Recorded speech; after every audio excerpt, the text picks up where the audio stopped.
बिस्मिल्लाहिर्रहमानिर्रहीम अस्सलाम वालेकुम। Welcome again to our channel technical eagle eye. Eagle eye में हम आपको खुशामदीद कहते हैं। हमने अपनी लास्ट वीडियो के अंदर ट्रांजेक्शनल का जो है वो अपना फॉर्म कंप्लीट किया था और इस वीडियो के अंदर अब हम जो है वो अपना लॉगिन फॉर्म बनाएंगे। तो हम अपनी वीडियो स्टार्ट करते हैं।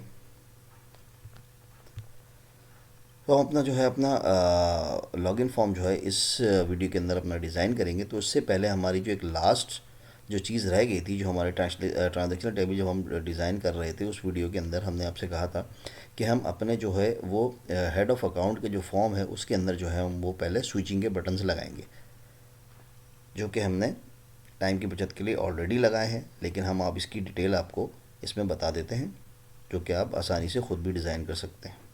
ठीक है, इसके अंदर हमने 3 कमांड बटन्स लगा दिए हैं। ठीक है, क्लासिफिकेशन अकाउंट, नेचर अकाउंट और ट्रांजैक्शन अकाउंट। ठीक है, उसके बाद इसके हमने यहाँ पे इवेंट्स लिख दिए हैं।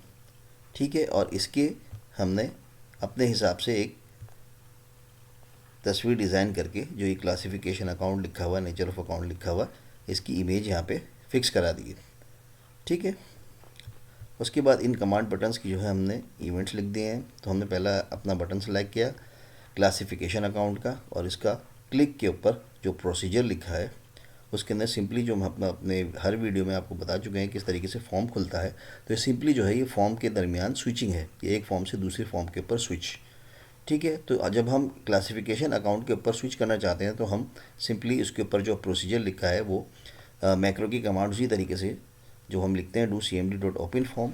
ठीक है, क्लासिफिकेशन अकाउंट फॉर्म का नाम और ऐसी नॉर्मल व्यू में खुले।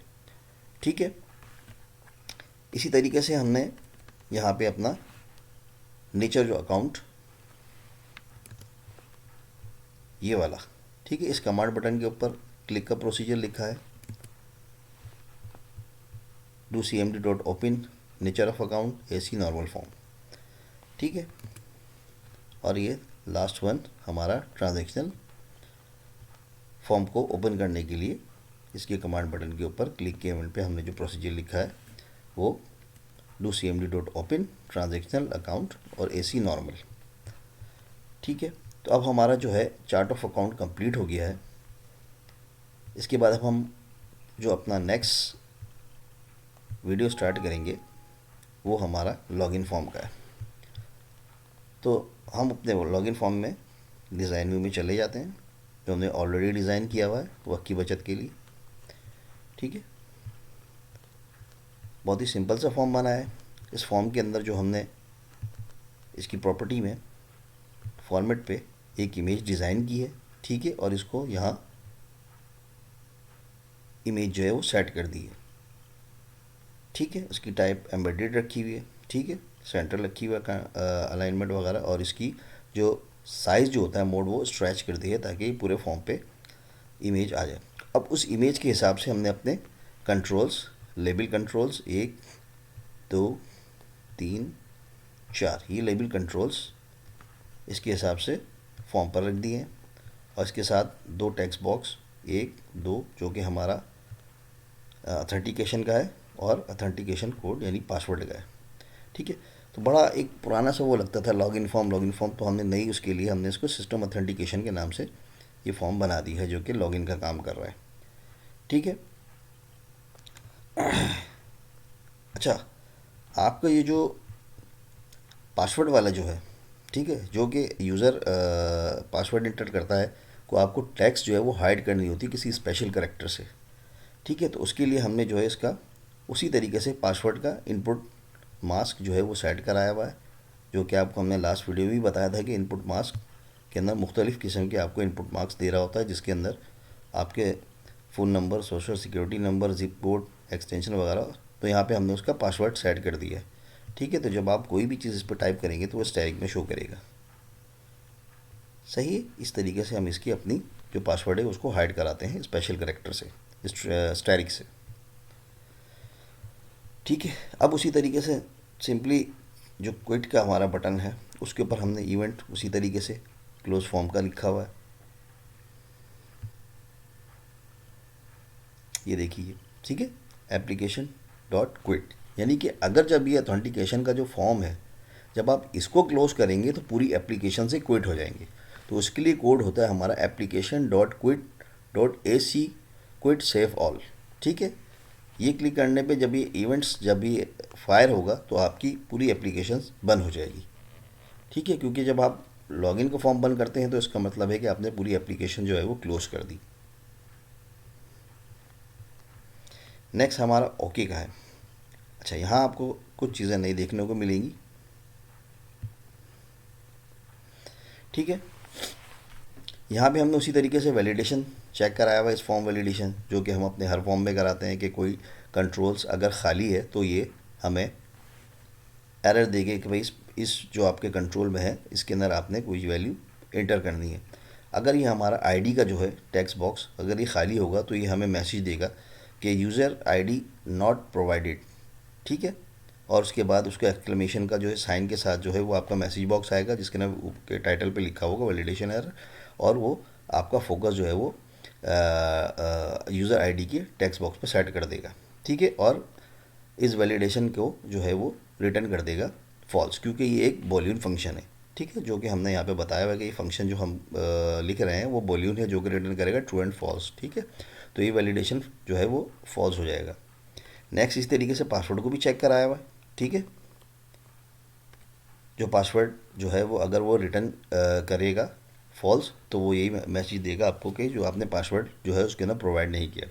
अच्छा, इसमें जो नई चीज़ एक देखने की है वो ये है कि जो हमने आपको बताया था लास्ट टाइम में कि अगर यूज़र जो है वो 3 दफ़ा गलत पासवर्ड डालेगा तो आईडी जो है वो आपकी लॉक हो जाएगी। ठीक है, तो इस फंक्शन के अंदर तो हमने उसकी आईडी चेक कराई हुई है कि वो आईडी यूज़र की लॉक है कि नहीं है। इसकी डेफिनेशन में चले जाते हैं। ठीक है, और यहाँ पे हमने एक फ़ंक्शन बनाया हुआ है जो कि आपको सिंपली एक क्यूरी को रन करेगा, डेटाबेस से उसकी वैल्यू चेक करेगा कि यूज़र एक्टिव है या इनएक्टिव है। ठीक है, और वो आपको उसका रिज़ल्ट आपको रिटर्न कर देगा। अब ये जो हमने एक्टिव और इनएक्टिव रखा हुआ है वो भी आपको दिखा देते हैं टेबल्स के अंदर।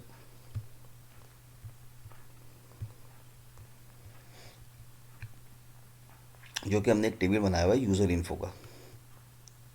ठीक है, तो मैंने अपने नाम की एक आईडी बनाई हुई है। ठीक है, और इसकी स्टेटस दिया हुआ है एक्टिव और ये इनएक्टिव, और इसका आपका पासवर्ड इसी तरीके से इनपुट मास सेट कराया हुआ है इस टेबल पे, जो कि आपको पासवर्ड शो ना करे, क्योंकि कोई यूज़र इस टेबल में जाए तो उसका पासवर्ड नहीं देख सकता। ठीक है, और इसका यूज़र का स्टेटस एक्टिव है। अब अगर मैं एडमिन हूँ, ठीक है, अब अगर मैं एडमिन हूँ, अगर मैं गलत पासवर्ड डालूंगा तो मेरी आईडी लॉक ये नहीं करेगा। सही है, लेकिन अगर कोई आम यूज़र है वो अगर गलत पासवर्ड आपका डालेगा तो उसको वो ज़ीरो कर देगा जो कि इनएक्टिव है। ठीक है, तो यहाँ पे हमने ये फंक्शन लगाया हुआ है। अभी आईडी किस तरीके से लॉक हो रही है, ठीक है, तो हम अपने ओके बटन के इवेंट पर क्लिक करते हैं। यहाँ पे हमने उसी तरीके से अपना वैलिडेशन फॉर्म को चेक कराया हुआ है, वो ट्रू होगा तो एक वेरिएबल लिया हुआ है इंटीजर का रिजल्ट का। ठीक है, जिसके अंदर वो आपको काउंट करके चेक करके बताएगा कि ये यूज़र इस डेटाबेस में है। अगर वो है तो वो आपको काउंट का फंक्शन होता है, नॉर्मली किसी चीज़ को वैल्यू क्यूरी करते हैं हम टेबल में से कि कितनी वैल्यू उस टेबल के अंदर आ रही हैं। ठीक है, एक है, एक से ज़्यादा है, जो भी एक्स वाई जेड, तो उसके लिए फंक्शन काउंट का यूज़ करते हैं जो कि हम एसक्यूएल में यूज़ करते हैं।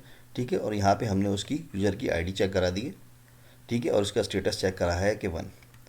ठीक है, अगर ये एक्टिव होगा तो देन जो है वो आपका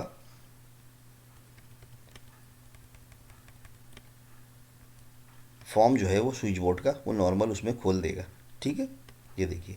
ठीक है, और अथेंटिकेशन के फॉर्म को बंद करके स्विच बोर्ड वाले फॉर्म पे, जो कि हम आने वाली नेक्स्ट वीडियोस के अंदर पढ़ेंगे, ठीक है, उसके ऊपर आपको शो करा देगा। अदरवाइज़, और उसके बाद जो है वो इस सब से एग्ज़िट हो जाएगा, एग्ज़िट सब। अदरवाइज़ अगर आप गलत पासवर्ड डालते हैं, ठीक है, पासवर्ड अगर गलत डालते हैं जिसकी वैलिडेशन आपकी पासवर्ड की डेटाबेस से हो रही है, ठीक है, अगर आप गलत डालते हैं और वो यहाँ पे जो हमने इंटीजर का एक वेरिएबल ले लिया है जो कि आपके 3 दफ़ा डालने पे उन वैल्यू को काउंट करेगा, यानी इसकी इब्तदाई वैल्यू जो भी होगी वो 0 होगी। ठीक है, जिसके अंदर 1 ऐड करेगा, और जब ये इसकी वैल्यू 3 पे पहुँचेगी, ठीक है, तो नॉर्मली हमें एक ऐड कराने के लिए प्लस 1 कर देते हैं, यानी ये वेरिएबल और प्लस इसके अंदर 1, क्योंकि इंटीजर है तो 0 की वैल्यू है तो ये इसको 1 से ऐड करा देगा। ठीक है, जब ये काउंट 3 पे पहुंचेगा, ठीक है, तो एक क्यूरी जो है वो एग्जीक्यूट होगी जो यहाँ पास कराई है अपडेट की यूज़र इन्फो वाले टेबल्स के अंदर। ठीक है, और उसका स्टेटस जो है वो 0 कर देगा। ठीक है, जहाँ पे उसकी जो भी यूज़र ये दिया हुआ है टेक्स्ट बॉक्स के अंदर उसकी स्टेटस को वो मार्क 0 से कर देगा, जो कि इनएक्टिव है। ठीक है, जब ये आपका यूज़र 3 दफ़ा गलत पासवर्ड डाल देगा तो वो आपको मैसेज दे देगा कि आपका जो है वो यूज़र जो है वो लॉक हो गया है, तो वो आप अपने एडमिनिस्ट्रेटर से जो है वो जो है कांटेक्ट करें। ठीक है, और आपकी एप्लीकेशन से वो क्विट कर जाएगा। तो ये हमने एक लॉगिन फॉर्म यहाँ एप्लीकेशन का बनाया है।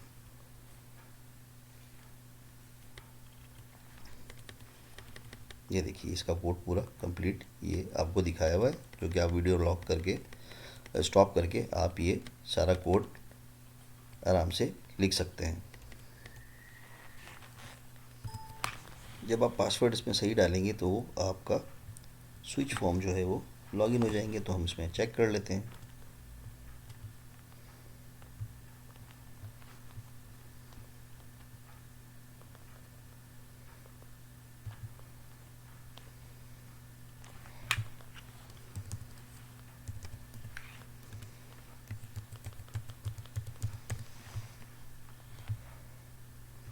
ये देखिए इसने आपके डेटाबेस को लॉक कर लिया। तो इसके लिए मैंने आपको बताया था कि आपने सिंपली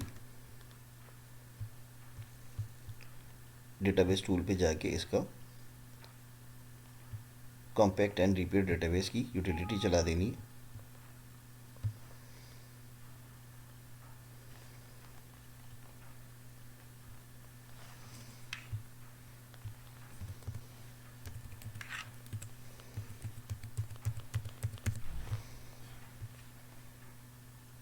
ठीक है, और ये हमारा स्विच बोर्ड आ गया है, जो कि हम अपनी आने वाली वीडियोस के अंदर बनाना सीखेंगे।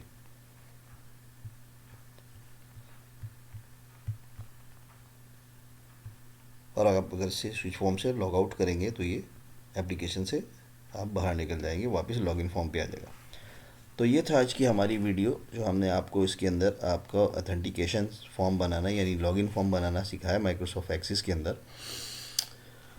अब हम अपनी वीडियो को ख़त्म करते हैं और आपसे वही रिक्वेस्ट है कि आप हमारे चैनल को लाइक कीजिए, सब्सक्राइब कीजिए और बेल आइकन पे ज़रूर प्रेस कीजिए ताकि आने वाली नई वीडियोस आप तक पहुंच सकें। तो जब तक के लिए इजाज़त दीजिए, अल्लाह हाफिज़।